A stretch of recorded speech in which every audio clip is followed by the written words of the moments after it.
Welcome to Design of Steel Structures. And in this session, we are going to discuss Unit 1, that is the introduction part, right?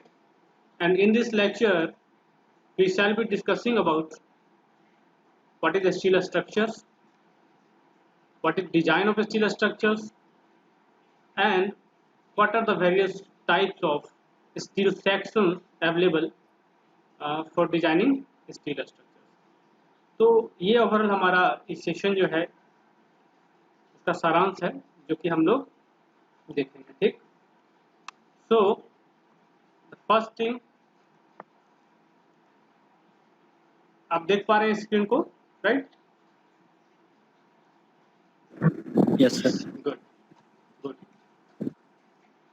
सो अगर आप building materials और building construction ये सब जो आप पढ़े होंगे इनिशियली, जो थर्ड सेमेस्टर में आपने पढ़ा होगा, तो यू हैव सीन स्टील, आपने भी वहाँ भी देखा होगा, है ना। स्टील के बारे में आपने पढ़ा होगा, जैसा कि आपने मॉस पढ़ा था लास्ट सेमेस्टर में, वहाँ पर भी स्टील के बारे में आपने पढ़ा था, ठीक। कि स्टील जो होता है उसका टेंसाइल टेस्ट हम लोग करके देख रहे थे, है ना।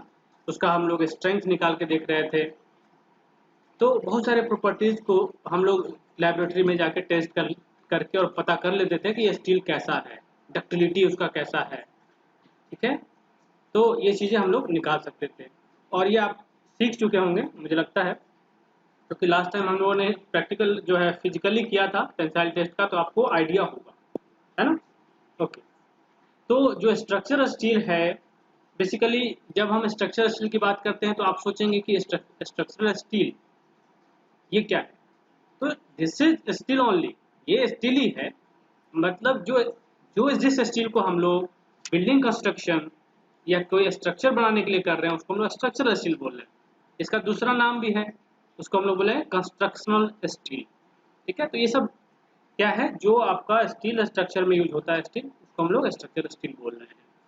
तो इनिशियली जब हम स्टील के बारे में सुनते हैं तो ये हमें लगता है कि इंडस्ट्री में ज़्यादा यूज होता होगा, इंडस्ट्रियल जो सेक्टर है उसमें ज़्यादा यूज होता होगा। जैसा कि आपने देखा होगा, जब भी इंडस्ट्री में जाते होंगे तो जो वहाँ का वर्कशॉप होता है, जो कहीं फैक्ट्री में अगर आप गए हों तो देखते हो कि वहाँ का जो स्ट्रक्चर बना होता है टोटली आप देखें कि वो स्टील से बना होता है, ट्रस यूज करके बना होता है ना। ये चीज़ें देखते होंगे। बट इसमें क्या है, इसका यूज जो है आप देखेंगे कि रेजिडेंशियल और ऑफिस बिल्डिंग जो होते हैं, ठीक है, इंस्टीट्यूशनल बिल्डिंग जो बोलते हो, वो सब में भी होता है। देखिए मैं आपको नेक्स्ट स्लाइड में दिखाता हूँ। ये देखिए, ये काफी देख रहे हैं आप, ये सब सारी चीजें जो है आपको किससे बना हुआ है, स्टील से बना हुआ है। तो this is a framed structure build of steel, structural steel से ये बना हुआ है, आप देखेंगे। और उसके बाद इसमें फ्रेम्ड है, तो इसमें क्या है आपका ये जो भी ग्लासेस देख रहे हैं या बीच बीच में आप पार्टीशन वॉल देख रहे हैं, तो ये लगा हुआ है। इसमें आप देखेंगे कंक्रीट कहीं नहीं है, कंक्रीट बहुत ही कम यूज किया गया है ना। तो स्ट्रक्चरल स्टील से भी बिल्डिंग्स बन सकते हैं, बनाए जा सकते हैं, ठीक है। बस ये रहता है कि जो कंक्रीट की बात अगर की जाए तो उसमें क्या हो जाता है, हमारा इकोनॉमी थोड़ा बढ़ जाता है ना। अब स्टील की बात करेंगे तो स्टील और कंक्रीट दोनों में थोड़ा सा ये होगा कि स्टील थोड़ा महंगा है। तो ये चीज़ें हैं। चलिए, स्टील के बारे में आप तो जानते होंगे, स्टील कैसे बनता है। जैसा कि आपने अभी जो पीछे का स्लाइड था आपने देखा होगा, it is an alloy of iron and carbon. So there are few percentage, very less percent of carbon is there, ठीक है। तो ये हमारा स्टील बनाने का प्रोसीजर है। इसमें मैं एक वीडियो आपको दिखाऊंगा कि कैसे स्टील बनाते हैं। तो I have one video from Tata steel का है एक वीडियो, मैं दिखाता हूँ आपको। All the technology and expertise that goes into the making of steel, the process is similar to cooking. Iron ore is the raw ingredient needed to make steel. This has to be blended with fluxes consisting of limestone, dolomite, and dunite. The blended raw materials are sintered, a technology that permits the use of fine iron ore particles that were once considered waste. In coke ovens, coal is processed into coke, to make it free of impurities. The stamp charging technology enables the use of lower quality coal for coke production. The blended raw materials are then sent to the blast furnace. The iron is smelted by blasting hot air and gases through the raw materials charged in the furnace. After draining the impure slag, the molten hot metal is tapped from the furnace and purified into steel in the LD converters. Here, in the pear-shaped furnace, the hot metal is refined for about 40 minutes. A lance is then lowered, which blows a high-pressure stream of oxygen that separates the impurities. There are two steel-making facilities, the LD1 and LD2. The next step is continuous casting. This involves pouring liquid steel into molds that form billets or slabs. These days at Tata Steel, almost all the steel is continuously cast and then dispatched to two different routes for finishing. The billets are processed into long products such as wire rods and bars. The slabs are processed into various types of flat products. The reheated slabs are fed to a roughing mill and rolled out to make them thinner. They are then coiled and uncoiled before being fed into the finishing mill. The reduced strip is now more than 1/4 of a mile long. After being cooled by a spray cooling system, the thin strip is recoiled and readied for dispatch. The prime feed to the cold rolling are the coils from the hot strip mill. Here, they are further reduced in thickness and given the special attributes according to individual customer requirements. First, the steel is cleaned and made more malleable or ductile through pickling and annealing. At the skin pass mill, the coils are further tempered to improve the finish or texture of the sheets. The sheets are now smoother, shinier and flawless. To stop corrosion, the strip is dipped into a bath of molten zinc in order to give it a uniform protective lining through the hot dip galvanizing process. अब हम लोग presentation पे वापस आते हैं। तो आपने ये देखा शुरू से कि जो आयरन ओर को हमने क्या किया, लेके आए आयरन ओर, कोक, जो कोल बात करते हैं कोक, उसमें कोक उसको प्रोसेसिंग करके, बर्निंग करके, कैसे उसको रिफाइन करके, मेल्टिंग स्टेट में लाके, कास्टिंग करके, और कैसे उसको प्रोडक्ट बनाए गए, ठीक है, वायर्स, रॉड्स, फ्लैट्स, है ना, एंड स्टील रोल्ड सेक्शंस, जो आप देखेंगे आगे चल के, अभी पढ़ेंगे हम लोग, तो various shape and sizes are there, उस तरह से उसको कास्ट करके बनाया जाता है, ठीक है। तो इससे आपको ये आइडिया मिल जाएगा कि स्टील कैसे बनता है और जो हमारा फैक्ट्री है वहाँ से स्टील हमें किस फॉर्म में मिलता है, ठीक है। तो स्टील जो हमें प्राप्त होता है, जो मार्केट में आप जाके स्टील मिलता है आपको, दैट इज आयरन रॉड्स। आप देखते होंगे जो आरसीसी में हम लोग यूज करते हैं, तो आयरन रॉड जो भी आपको डिफरेंट साइज के मिलते होंगे, डायमीटर जो डिफरेंट आपने देखा होगा। उसके अलावा अगर और भी जाएंगे तो फ्लैट्स वगैरह, फ्लैट मतलब क्या हो, जो जिसका थिकनेस बहुत कम हो गया है ना, विड्थ ज़्यादा है, थिकनेस बहुत कम है, उस तरह के जो क्रॉस सेक्शन को फ्लैट बोल रहे हैं हम लोग, ठीक है, वो चीज़ें। तो अभी हम लोग क्या बात करेंगे, before going to design of steel structures, मैं एक बात कहूँगा अभी आपको, जो करंट सिचुएशन आप देख रहे हैं, जो पेंडेमिक का सिचुएशन आप देख रहे हैं, तो अभी आप सोचिए कि पेंडेमिक के कारण क्या सीन बना होगा अभी कंस्ट्रक्शन इंडस्ट्री में। जो लेबर है, क्या लेबर होंगे हमारे पास सफिशिएंट? कंस्ट्रक्शन इंडस्ट्री की बात कीजिए आप, तो वहाँ पे क्या है, जब अभी जो पेंडेमिक सिचुएशन आया, लॉकडाउन हुआ, तो क्या हुआ, there was labour shortage, labour shortage होना शुरू हो गया। लेबर्स जो है यहाँ से वहाँ माइग्रेट करने लगे, अपने अपने घर आने लगे, तो उससे क्या हुआ, लेबर शॉर्टेज हो गया। उसके बाद अगर बात करें, जो कंस्ट्रक्शन कंपनीज हैं, ठीक है, उनको क्या लगा कि हमें अब जो आरसीसी वर्क है, जो कंक्रीट वर्क है, उसमें क्या है, लेबर ज़्यादा चाहिए, तो लेबर कम हो गया। इसका मीनिंग क्या है, जो इंडस्ट्री है, जो भी कंस्ट्रक्शन इंडस्ट्री है, वो क्या कर गए, अब शिफ्ट करने लगे कि स्टील स्ट्रक्चर पे चलते हैं, ठीक है।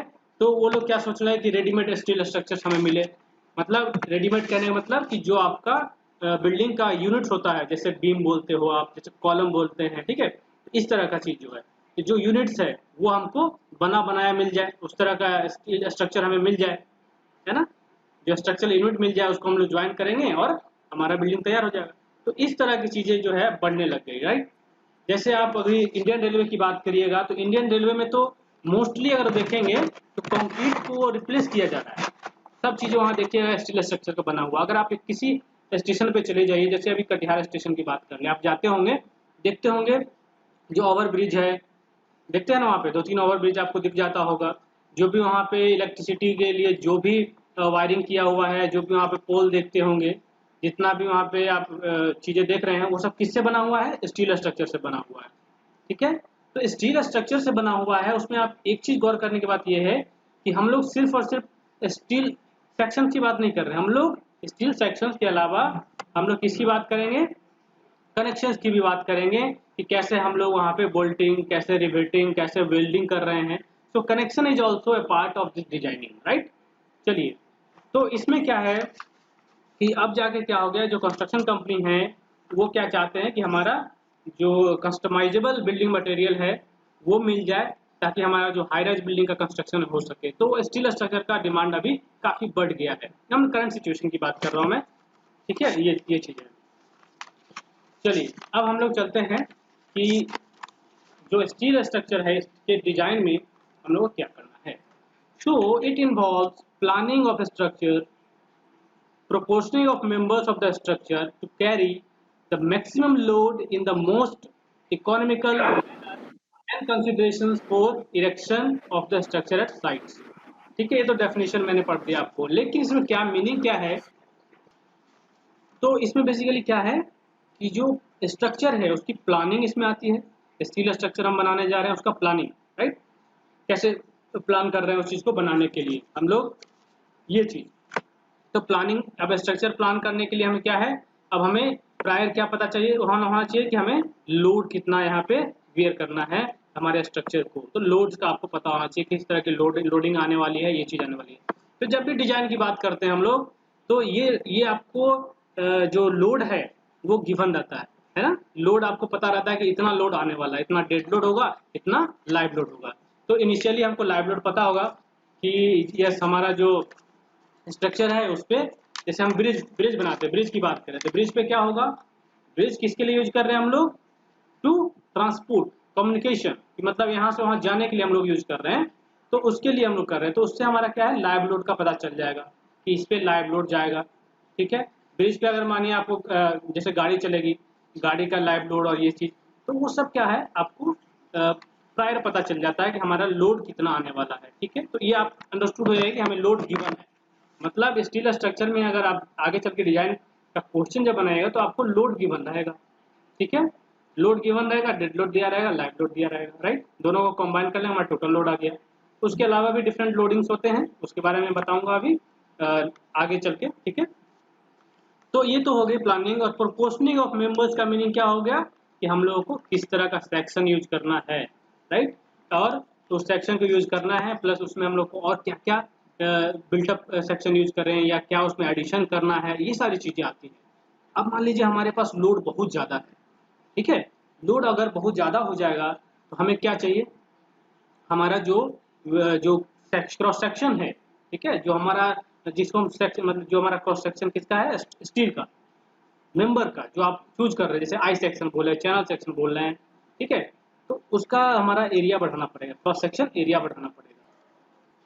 तो अगर ऐसी बात करें तो जो आपका जो मॉस पढ़ा है आपने, उसमें एक फ्लेक्सर इक्वेशन पढ़ा था, तो वो याद होगा आप लोगों को। क्या इक्वेशन था, याद है किसी को? अभिषेक बताओ तो। Yes sir, flexural equation sir. हाँ, फ्लेक्सर इक्वेशन क्या था, उससे हेलो हम रिलेट करेंगे आपको। हाँ बोलिए sir, m by I equal to stress by r equal to m by I equal to stress upon y, right. m upon I equal to sigma upon हम लोग y बोलते हैं, राइट। यही था। और भी था बट ठीक है, हम लोग इतना ही लेके चलते हैं। तो मोमेंट जो था इसको हम लोग लिखते थे सिग्मा इनटू, याद है क्या लिखते थे? जेड। तो सर जेड लिखते थे सर, जेड यहाँ पे क्या है? Section modulus. हाँ, तो जेड यहाँ पे जो आपको है सेक्शन मॉडुलस है। और आपको याद होगा कि अगर जेड ज्यादा होता था तो जो हमारा मोमेंट है, जो हमारा मोमेंट ऑफ तो रेजिस्टेंस है वो भी ज्यादा होता था, याद है? यस सर, तो अगर मान लीजिए किसी सेक्शन का जेड अगर ज्यादा है, इसका मतलब क्या है? वो ज्यादा स्ट्रॉन्ग होगा, है ना? क्या बोलते हो? स्ट्रेंथ उसका एग्री? ज्यादा है। यस हाँ, तो वो चीज है। तो यस यहाँ पे क्या है, आपको फ्लेक्सर इक्वेशन का काफी यूज होने वाला है। ठीक है, हम लोग क्या करेंगे, मैक्सिमम लोड पे स्ट्रेस निकाल लेंगे, है ना? उसको हम लोग एक सेक्शन चूज करेंगे, जेड से मल्टीप्लाई करेंगे और हमारा उसका मोमेंट ऑफ रेजिस्टेंस निकल जाएगा। ये सब चेक करना होगा, तो इसका इक्वेशन, इसका यूज बहुत ज्यादा होगा। और यहाँ बेसिक कॉन्सेप्ट क्या है कि हमें जो सेक्शन लेना होता है बेस्ड ऑन जेड। ठीक है, अगर इसको आप करिएगा, इस जेड को, इस जो जेड का फॉर्मूला मैंने बताया आपको, इसको अगर जेड के फॉर्मूले में बदलिएगा तो क्या लिख सकते हैं? तो बताइए, जेड के फॉर्मूले में अगर लिखना चाहते हैं तो this will be M upon, क्या हो जाएगा? सिग्मा हो जाएगा। यही ना जेड है? तो यस सर, ये जेड जो है, हमको रिक्वायर्ड जेड अगर निकालना होगा तो हम लोग यहाँ से रिक्वायर्ड जेड निकालेंगे और उसी से हम लोग सेक्शन को चूज करेंगे। तो बेसिकली आपको डिजाइन ऑफ स्टील स्ट्रक्चर में क्या करना है, एक सेक्शन को चूज करना है based on cross sectional area. ठीक है, इस तरह से और भी बहुत सारी चीजें धीरे धीरे आएंगे। ठीक है, और एक चीज मैं और बता रहा था यहाँ पे कि एक तो हम लोग क्रॉस सेक्शन जो है सेक्शन चूज करेंगे। ठीक है, स्टील सेक्शन हम लोग यूज करेंगे, वो तो मैंने आपको बोला। ठीक है, इसके अलावा जो भी कनेक्शंस होते हैं, ठीक है, कनेक्शन का भी डिजाइन यही करना है आपको। ठीक है, वेल्डिंग होगा, रिवेटिंग होगा, बोल्टिंग होगा, ये सारी चीजें आपको डिजाइन करने हैं। अपार्ट फ्रॉम सेक्शन तो चूज करना ही आपको, क्यों, कौन सा सेक्शन यूज करेंगे और किस तरह से उसका असेंबल करना है, तो वो तो आपको रहेगा ही रहेगा। बिल्टअप सेक्शन लेंगे, रोल्ड सेक्शन लेंगे, वो तो रहेगा, प्लस कनेक्शन भी आपको डिजाइन करना है। तो ये ज़्यादा मुश्किल नहीं है, बट अभी आपको इनिशियली लगेगा कि डिजाइन है तो मुश्किल होगा, लेकिन ये मुश्किल नहीं है, बहुत आसानी से निकल जाएगा। ठीक है, चलिए, स्ट्रक्चरल स्टील, ठीक है, इसको तो हम लोग पहले भी डिफाइन कर चुके हैं। चलिए एक बार और करते हैं। The structural steel is steel used for manufacturing of the rolled structural steel sections, fastenings and other elements for use in structural steel work. ठीक है, तो यहाँ दो तीन चीजें जो है आप देखेंगे। एक तो हो गया आपका जो आप देख रहे होंगे रोल्ड स्ट्रक्चरल स्टील। ठीक है, रोल्ड स्ट्रक्चरल स्टील सेक्शन, तो ये बनाने के लिए काफी इंपॉर्टेंट है। जो भी चीजें आप यहाँ देख रहे हैं, जैसे ये ट्यूब देख रहे हैं, ये ट्यूब देख रहे हैं, ये आई सेक्शन देख रहे हैं, ये चैनल सेक्शन देख रहे हैं, ये आपका एंगल सेक्शन दिख रहा होगा, तो ये सारी चीजें क्या है, this is called rolled steel section. ठीक है, स्ट्रक्चरल स्टील बोलिए या स्टील बोलिए, कोई दिक्कत नहीं है, समझ गए आप बेसिक कॉन्सेप्ट। फास्टेनिंग कहने का मतलब क्या हो गया, जो कनेक्शन की बात करते हैं, ठीक है, जिससे हम लोग इसको ऐड करेंगे एक दूसरे से, है ना? इसको बेसिकली ऐड करना है हम लोगों को। दो मान लीजिए हमारा स्ट्रक्चरल सेक्शन है, उसको ऐड करना पड़ेगा तभी तो हमारा स्ट्रक्चर बनेगा। ठीक है, तो ऐड करने के लिए जो फास्टेनिंग की बात कर रहे हैं वो चीज, बोल्टिंग करिएगा या रिवेटिंग करिएगा या वेल्डिंग करिएगा, तो तीन चीज आपको ज्यादातर दिखेंगी। पहले रिवेटिंग का बहुत ज्यादा यूज होता था, जो आपने रेलवे ब्रिज, तो अगर हम जब भी जाते होंगे ना तो देखते होंगे वहां पे जो रहता है लगा हुआ, देखे हैं, उसका कुछ इस तरह का हेड रहता है, आप देखे होंगे।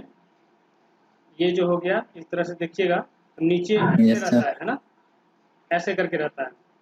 देखिए हैं, ये क्या है, रिवेट है, दिस इज रिवेट, इस तरह की चीजें।